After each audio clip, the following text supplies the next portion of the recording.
Bonjour à toutes, bonjour à tous et merci de nous retrouver ce dimanche sur le plateau de Sagesse Bouddhiste. Nous avons souhaité rendre hommage dans cette émission à un grand maître tibétain de la lignée Kagyupa, Tengar Rinpoché, qui nous a quittés il y a quelques mois, en mars dernier. L'occasion pour nous de revenir sur son parcours riche et exceptionnel, mais aussi de mieux comprendre comment se déroulent les derniers instants de ces grands maîtres à l'approche de la mort. C'est ce que je vous propose de voir tout de suite avec notre invité, Thierry Lamourou. Thierry Lamourou, bonjour. Bonjour. Vous pratiquez le bouddhisme depuis 35 ans à peu près. Vous avez été formé auprès de Kalu Rinpoché et de Lama Gurmé. Vous appartenez à un groupe de traducteurs et vous étiez le traducteur de Tengar Rinpoché donc lorsqu'il venait en France. Merci d'être avec nous aujourd'hui. Alors, j'aimerais que l'on revienne sur la vie de ce grand maître avant d'évoquer ses derniers instants, et notamment sur son enfance, parce que ce que l'on peut dire, c'est qu'il a reçu une formation complète au Tibet avant 1959, ce qui est un fait très important. Hein. Oui, effectivement, Tengar Rinpoché est né en 1932 et il va devoir quitter son pays à la fin des années 50. Ce qui fait qu'il appartient à la dernière génération des maîtres qui ont reçu une éducation complète au Tibet. En fait, il est le pur produit de la formation académique telle qu'elle a été organisée en fait, au Tibet depuis des siècles. Alors, il est né au Kham, dans le Tibet oriental, en 1932, dans une province particulière du Drong. Il est né de parents qui appartenaient eux-mêmes à des clans importants. D'ailleurs, son père était un administrateur du district. Et ses contemporains, en fait, les grands contemporains qui vont influencer sa vie, parmi eux, on compte par exemple le 15e Karmapa à Tsurphu, le 11e Situ à Pelpung, le 9e Nyenpa à Benchen. Et c'est en particulier ce 9e Nyenpa de Benchen, en fait, qui est à la recherche du successeur de son maître, ce fameux lama Tenzin Chogyal, en fait, ou lama Tenzin, qui avait été un des grands disciples du précédent Kongtrul, du premier Kongtrul le Grand. Il se rend auprès de Situ Rinpoché pour demander à ce que des rituels de divination, des examens des rêves, etc., se mettent en place pour retrouver son maître.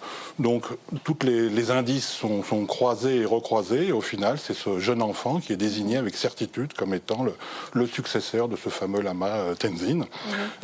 Il appartenait à un clan important, donc c'est son père qui est à l'origine des premières années de son éducation, la lecture, l'écriture. Ensuite, eh bien, ce sont des instructeurs religieux qui lui sont envoyés par le monastère. Il étudie avec eux différents domaines, différents textes, il les apprend, il les mémorise. Vers 11-12 ans, il fait un grand pèlerinage au Tibet central, entre autres à Lhasa, et à 14 ans, il arrive au monastère de Benchen. Alors, comment s'est déroulée cette formation dans ce monastère ? À Benchen, dès qu'il arrive, il est intronisé sur le trône de son prédécesseur, ce fameux lama Tenzin, et les plus fameux Khenpo du monastère, c'est-à-dire ces experts dans tous les domaines du bouddhisme. Son éducation tourne autour de tous les grands tantras de la tradition, ainsi que tous les rituels, en fait, les rituels de Padmasambhava, les rituels des protecteurs, et il doit apprendre, en fait, tous les textes, il doit apprendre tous les traités de commentaires sur ces textes, il doit apprendre à façonner les mandalas, à dessiner ces mandalas, à construire tous ces innombrables tormas qui sont utilisés, en fait, pour les rituels. D'accord, donc il reçoit la formation finalement de Tutulku. Il reçoit la formation de Tutulku, ainsi qu'un grand nombre en fait, de cycles d'instruction, aussi bien sur la nature de l'esprit, les instructions du Mahamudra. Il étudie de nombreux textes, ainsi que leurs commentaires en fait, par des maîtres tibétains, donc les œuvres de Zabatul, les œuvres de Khenpo Chenga, etc.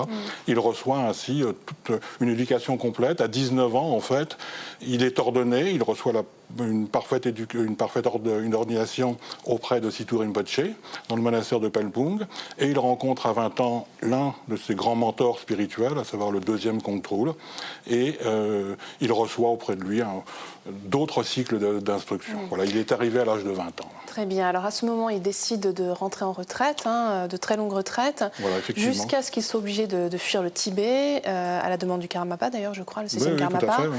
Et il le rejoint donc, dans son monastère dernière, hein, c'est celui de Rumtek, en Sikkim, oui. en Tout à Inde. fait, oui. Et là, il devient maître Vajra auprès du Karmapa. Alors, à quoi est-ce que ça correspond? Je crois que c'est une fonction très importante dans un monastère. Dans un monastère, effectivement, le maître Vajra, ou le Dorje Lopen, en fait, en tibétain, c'est un poste très important parce que la vie quotidienne d'un monastère est faite de rituels qui s'enchaînent les uns derrière les autres, est faite de cérémonies qui se suivent également les unes derrière les autres, est faite de danses sacrées, etc. Et celui qui a à charge de régler tout cela, celui qui a à charge d'organiser et qui a cette fonction particulière, c'est le maître Vajra. Donc il est ainsi nommé à ce poste par le Karmapa lorsqu'il arrive en exil, en fait, puisqu'en 1959, il doit quitter son pays.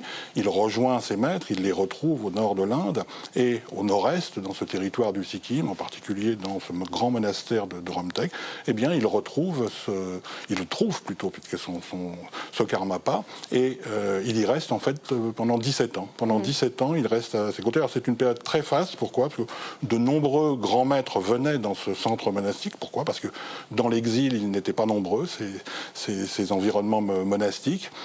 Il rencontre de nombreux grands maîtres, il étudie encore une multitude de textes, il reçoit de nombreux cycles d'instruction et il occupe en fait cette fonction de maître Vajra. Alors pour compléter un petit peu ce portrait de Tengar Rinpoché, ce qu'on peut dire aussi, c'est que c'est un des seuls maîtres finalement à s'être rendu en Occident parce qu'il accompagnait le Karmapa. Alors effectivement, dès 1974, le 16e Karmapa, donc Rigpa Dorje, fait un passage en Occident et il est accompagné en fait par Tengar Rinpoché. Tengar Rinpoché va se rendre en fait en Europe à partir de 1978. Lui-même, il a déjà maintenant reconstruit son monastère au Népal, dans la région de la vallée de Katmandou, auprès du monastère de Benchen. Le monastère de Benchen, voilà. Exactement, auprès de ce fameux stupa de Swayambunat. Et arrivé à ce stade, eh bien, le Karmapa, encore une fois, lui dit, eh bien, écoute, tu devrais te rendre en Europe, en particulier dans des pays comme le Danemark, comme l'Allemagne, la Pologne, l'Italie, la France.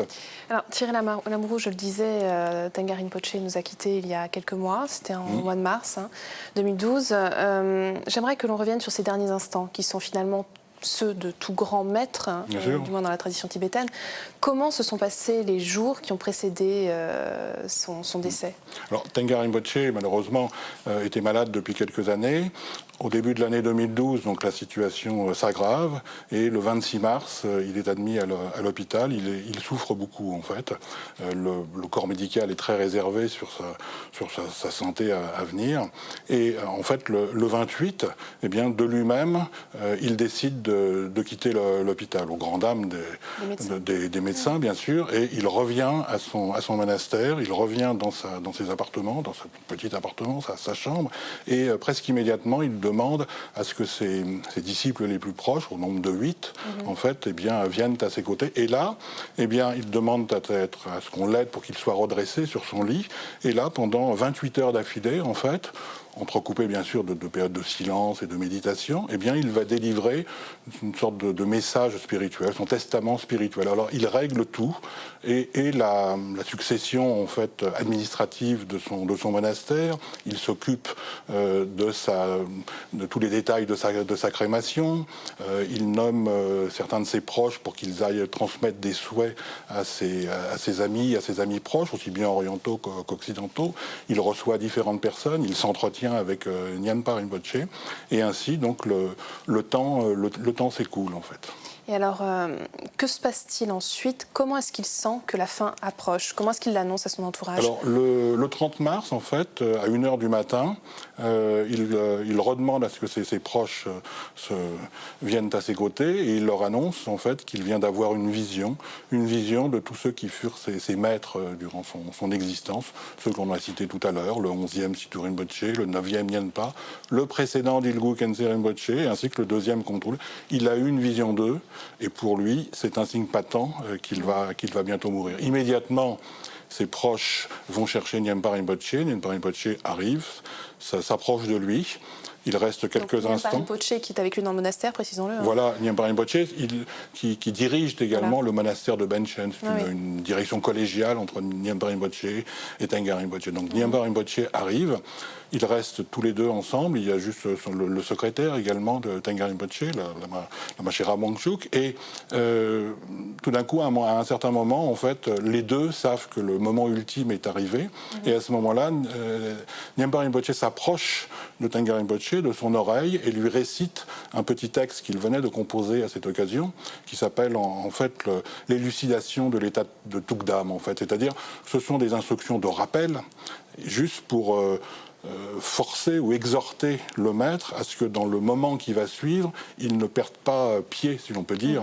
Et il lui dit, voilà, en cet instant, eh bien, vont s'élever en toi toute la perfection de l'esprit et toutes les qualités de l'esprit éveillé. Surtout, reste bien concentré, surtout, mêle-toi à cette expérience que tu vas faire. Si tu t'y mêles, tu deviendras un être éveillé. Alors, justement, il s'est mis en état de Tukdam, comme vous dites.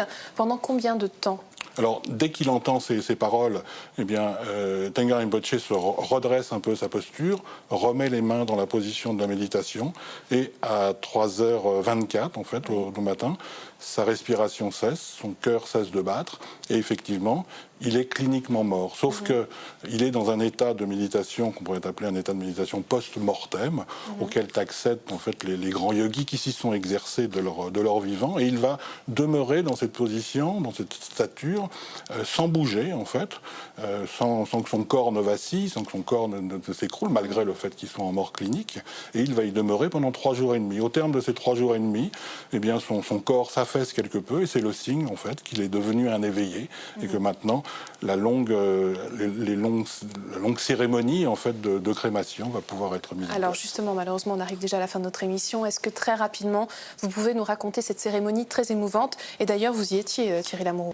Et tout d'abord, donc le reliquaire dans lequel se trouvait en fait le corps de Tengar Rinpoché, qui avait été momifié dans du sel. En fait, le reliquaire fut transporté sur un palanquin de bois par ses principaux disciples, et on lui fit faire en fait le tour du grand monastère de Swayambhu. Les rues étaient noires de monde. En fait, toutes les populations tibétaines et même les populations népalies étaient là pour lui rendre un dernier hommage. Les femmes tibétaines entonnaient des chants de tristesse, en fait. J'avais vraiment l'impression que cette population tibétaine voyait partir un morceau de l'ancien Tibet, leur pays, en fait. Et il y avait beaucoup de tristesse. Ensuite, le reliquaire est revenu au monastère après avoir fait cette circumambulation autour du grand stupa, et il fut placé en fait dans un stupa de crémation qui avait été construit dans la cour du monastère. La crémation a duré quelques heures. Ensuite, comme il est fait traditionnellement, le stupa est refermé. Le stupa est maintenu dans un état il refroidit en fait. Et une fois qu'au bout de quelques jours, en fait, il est réouvert pour que les différents officiants religieux puissent y retirer les différentes pilules ou les différentes Un mot restes. sur ces pilules, qu'est-ce que c'est? Ce sont des ringsels, en fait, en tibétain, ils appellent cela des ringsels. Ce sont comme des pilules de bénédiction, des toutes petites donc qui traces, sont le signe des grands êtres éveillés. Qui sont le signe des grands êtres éveillés. Lorsque leur corps est mis à la crémation, eh bien, il reste de cette crémation tout un tas de reliques qui furent ensuite, en fait, partagées entre les différents centres que Tengar Rinpoché avait créés dans le monde, et aussi bien en Europe qu'en Orient. Voilà, une délégation de maîtres a été envoyée par la suite auprès du 17e Karmapa afin de lui demander la reconnaissance prochaine d'un nouveau Tengar Rinpoché. Donc l'histoire se répétait. Merci beaucoup, Thierry Lamoureux. Je vous en prie. Et pour terminer, voici 2 livres que nous vous proposons. Tout d'abord, La sagesse du cœur, le Dalai Lama par lui-même, préfacé par Mathieu Ricard aux éditions du Seuil, ainsi que Bonheur de la sagesse de Yongey Mingyur Rinpoché, publié dans la maison d'édition Les Liens qui libèrent. C'est la fin de notre émission. Vous pouvez la revoir pendant toute une semaine sur le site internet de France 2 en consultant plus.fr-France 2. Merci à tous de votre fidélité. Je vous souhaite une très, très belle journée.